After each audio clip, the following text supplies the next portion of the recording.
오늘은 에코프로머티에 대해 이야기하겠습니다. 요즘 많은 사람들이 에코프로머티가 좋다고 공통적으로 이야기했어요. 결론은 그래서 에코프로머티 사라는 거야 말라는 거야 잖아요. 저 사람들은 에코프로머티가 좋다고만 이야기하는데 앞으로 주가가 진짜 오른다는 건지 지금 사면 되는 건지 이게 궁금한 거잖아요. 오늘 제 영상 보시고 냉정하게 한번 생각해 보시면 좋겠습니다. 먼저 에코프로머티리얼즈가 어떤 회사인지 간단히 설명해 드릴게요.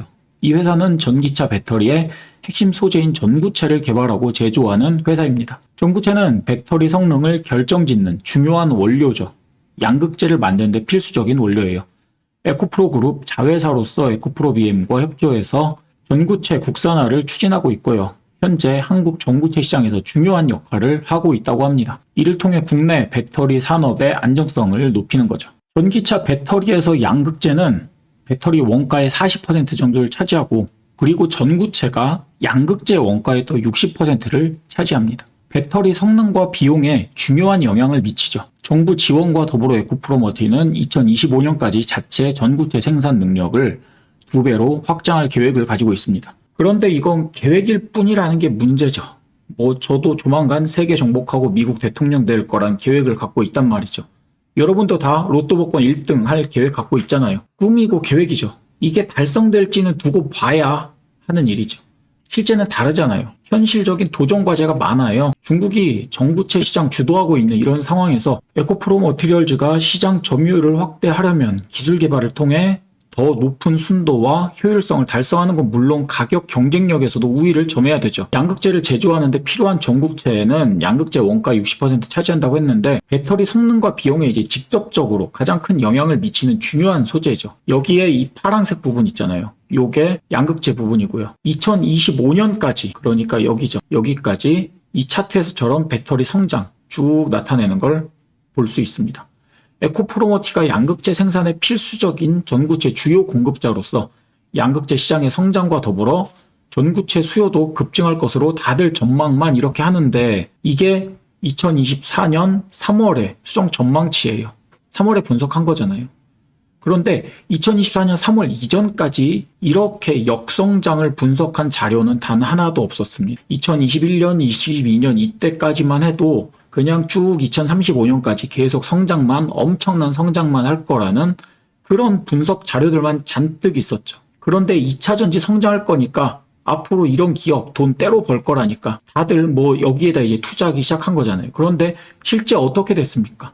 이렇게 역성장이 나오고 지금 캐즘 구간이니 뭐니 하면서 이런 역성장이 가끔 나왔는데 다시 이렇게 성장할 거다라고는 하는데 이 성장세가 장기적으로 이렇게 진짜 나올지 이 정말 애매한 상황이죠.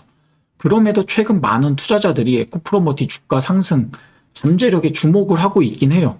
전기차 수요가 증가하면서 배터리 소재 수요도 증가할 거라고 기대하면서 말이죠. 최근 호재를 보면 아무래도 제일 큰 건 유럽에서 전기차 관세 부과 뉴스입니다. 최근 유럽에서 중국산 전기차에 대해 높은 관세를 부과하면서 이런 상황이 에코프로머티의 기회가 될 수 있다고 하죠. 10월 말 관세가 부과될 예정인데 이유는 회원국 승인 이후에도 중국과 협상을 계속한다는 방침이 있습니다. 그래서 확정 관세 시행 전에는 물론 이달 말에 관세가 부과가 된 이후에도 협상이 타결되면 이 확정 관세 부과가 중단될 가능성도 남아 있는 거죠. 왜냐하면 중국도 가만히 있지 않거든요. 중국은 유럽산 브랜디에 대해 반덤핑 조치를 시행했습니다. 바로 보복을 한 거죠. 유럽에서 중국산 전기차 관세에 찬성한 나라들을 보면 대표적으로 프랑스, 이탈리아가 큰데 프랑스의 주요 수출 품목을 보면 여기 와인 종류가 상당히 큰 비중을 차지하는 걸 알 수 있습니다. 이탈리아 역시 와인 종류에 대한 수출이 상당 부분을 무역에서 차지하고 있죠. 그래도 중국이랑 유럽이랑 계속 티격태격 싸우는 게 하루 이틀은 아니에요. 그 사이에서 우리는 어부지리만 취하면 되겠죠. 어쨌거나 유럽 시장에서 중국산 제품의 가격 경쟁력이 낮아진다면 에코프로머티에게 시장 점유율 확대에 긍정적인 영향을 미칠 수 있을 겁니다. 그런데 이건 말고 다른 2차전지 관련 호재들 전망들 찾아보면 사실 아무것도 없어요. 그냥 앞으로 성장할 거다, 성장 전망한다, 성장 예상한다, 앞으로 이렇게 커질 거다, 35년까지 계속 커질 거다라고 말은 잔뜩 있는데 왜 전기차 시장이 진짜 그렇게 성장하고 그거에 대한 이유가 없어요. 뭔가 합리적이고 이해할 만한 근거를 솔직히 못 찾겠어요. 최근 기관과 외국인 수급을 보면 답이 나오지 않을까 그래서 찾아봤는데 최근 외국인은 이렇게 순매수가 조금 더 많았어요. 그리고 기관은 순매도가 조금 더 많았죠. 어쨌거나 외국인이 지금 이렇게 매수한다는 걸 보면 뭔가 있지 않을까라는 생각을 할 수도 있습니다. 요거에 대해서는 뒤에서 다시 자세히 설명드릴게요. 전기차 시장 성장하겠죠. 다들 이런 차트를 보면서 막 장밋빛 미래를 막 환상을 꿈꾸잖아요. 그런데 중국이나 미국, 테슬라 같은 그런 회사들도 손 놓고 있는 건 아니잖아요. 중국과의 경쟁에서 가격 경쟁력이 떨어질 경우 시장 점유율을 확대하는데 우리나라 배터리 산업들이 어려움을 겪을 수 있단 말이죠. 중국이 그렇게 우위를 점하고 있는 이유를 생각해 보세요. 맨날 빠떼리 아씨가 이렇게 유튜브 나와서 우리나라 양극재 기술 정말 좋은데 왜 자꾸 중국 거 사는지 모르겠다. 중국 조만간 망한다. 중국 배터리 망한다. 막 노래를 부르고 있는데 진짜 모르는 건지 아니면 알면서도 무시하는 건지는 모르겠어요. 기업이 짱구예요? 아니잖아요. 가성비 따지는 거잖아요. 그 돈 내고 그거 살 바에 차라리 중국 거 사겠다는 말이잖아요. 시장 점유율은 단순히 기술력 문제가 아니에요. 에코프로머티 이미 상당한 기술력 보유하고 있고 제품 품질 또한 높은 평가를 받고 있다고 해도 그런데도 불구하고 중국산 배터리가 더 많이 팔리는 이유, 가격 경쟁력 때문이죠. 중국 기업들은 정부의 막대한 지원 그리고 대규모 생산 체제를 통해 가격을 낮출 수 있는 여건이 이미 충분합니다. 에코프로머티가 이러한 상황에서 중국 이겨보겠다고 가격을 더 낮추게 되면 수익성이 악화될 수밖에 없겠죠. 적자 보고 팔 수는 없잖아요. 결국 기술적인 차별화가 단순히 배터리 성능 몇 퍼센트 그거 개선에 그친다면 시장 점유율 높이는데 한계가 있을 수밖에 없다는 말이죠. 기술 개발이라고 내세우려면 최소한 중국산 배터리보다 막 2배, 3배 이상의 압도적인 성능을 보여줘야 겨우 들이밀 수가 있다는 거죠. 지금 전 세계 전기차를 보면 미국의 인플레이션 감축법 그리고 유럽은 배터리 규제 같은 것들 이런 규제들이 없었다면 진작에 전 세계는 모두 중국산 전기차로 덮여버렸을지도 모를 일이에요. 그만큼 각국 나라에서 중국산 전기차와 2차 전지에 대응할 수 있는 방법이 오직 보조금이란 규제밖에 없는 상황이라는 거죠. 참 암울하죠. 지금부터가 중요한데 그러면 에코프로머티 실적과 주가는 어떠냐? 지금 사라는 거냐 말라는 거냐?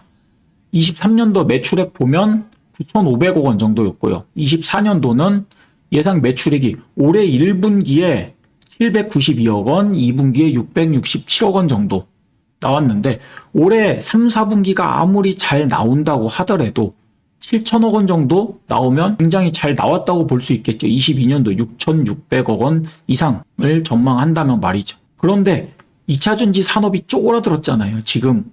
그럼에도 정말 더 긍정적으로 생각해서 2025년도에는 매출액 1조 5천억 원에 이른다고 가정하면 어떻게 될까요? 그러면 에코프로머티 주가가 어떻게 커질까요? 여기서 영업이익률을 보면 영업이익률은 5%로 가정을 할게요. 지금 과거 21년도, 22년도 영업이익률 잘 나왔을 당시, 이 당시의 영업이익률처럼 말이죠. 그리고 주가 수익 비율 PER은 30배를 적용해 봅시다. 뭐 말도 안 되게 성장 산업이라고 막 100배, 200배 이야기한 사람들이 있는데 그건 2023년도에 세상 미쳐 돌아갈 때 잠깐 나왔던 일이고 산업이 정상적으로 돌아간다면 PER 30배도 많이 쳐준 거라고 생각할 수 있어요. 참고로 포스코홀딩스도 현재 PER은 23배입니다. 이렇게 가정해서 주가를 계산해보죠. 2024년도의 예상 영업이익은 350억 원입니다. 왜냐하면 아까 이야기했던 것처럼 매출 7천억 원에 그리고 이익률 5%를 가정했을 때의 결과죠. 그래서 여기에 350억 원을 넣고 그러면 주가가 얼마가 나와요? 15,000원이 나오죠. 15,000원. 그러면 내년도 2025년도에 매출 1조 5천억 원 그리고 예상 이익은 750억 원으로 가정했을 때는 주가가 어느 정도가 될까요? 이렇게 계산해야 32,000원 나옵니다. 주가가 32,000원. 15,000원, 32,000원이에요. 세금 복잡하니까 이것도 원래 당기순이익으로 해야 되는데 그냥 영업이익에 좀 더 많이 쳐준 거죠. 그런데 지금 주가 얼마예요? 지금 에코프로머티 주가 126,900원이잖아요. 말도 안 되게 차이가 나죠, 지금. 그러면 아까 이야기했던 그 세상 미쳐 돌아갔을 때 PER 200배를 넣어볼까요? 200배를 넣어야 겨우 주가가 21만 7천 원이 된다는 겁니다. 이건 2025년도 매출액이 1조 5천억을 달성했을 때 이야기고, 올해 전망으로 매출액 7천억 원, 그래서 예상이익 350억 원을 넣으면, 그러면 예상 주가는 10만 원이 나와요. 10만 원. 여기 10만 원 잘 기억해 두세요. 지금 성장성 기대감이 이미 현실화된 상황에서 아직도 PER 200배를 이렇게 바라보고 투자하는 사람이 많다는 겁니다. 꼭 바이오 종목에서나 볼 수 있는 PER이잖아요. 실적 아무것도 없이 여기 보면 이렇게 계속 적자 나는데 기대감만으로 끌어올린 주가란 말이죠. PER 30배를 적용했을 때 에코프로머티 주가가 현재 주가가 되려면 지금보다 영업이익이 10배 정도는 더 증가해야 된다는 말이죠. 전기차 시장이 지금보다 10배 더 커져야 된다는 말이고, 지금 밖에 가서 도로를 봤을 때 돌아다니는 전기차가 지금보다 10배 더 많이 보여야 겨우 현재 주가가 적정 주가가 된다는 겁니다. 테슬라도 지금 PER 50배가 너무 고평가라고 까이고 있는 상황이에요.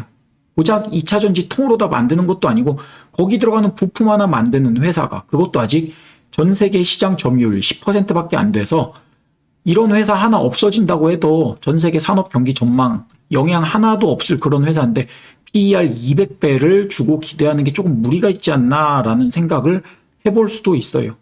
그렇다고 PER 여기 30배를 적용해서 지금 당장 주가가 만원, 2만원 이렇게 빠져야 된다는 건 아니에요.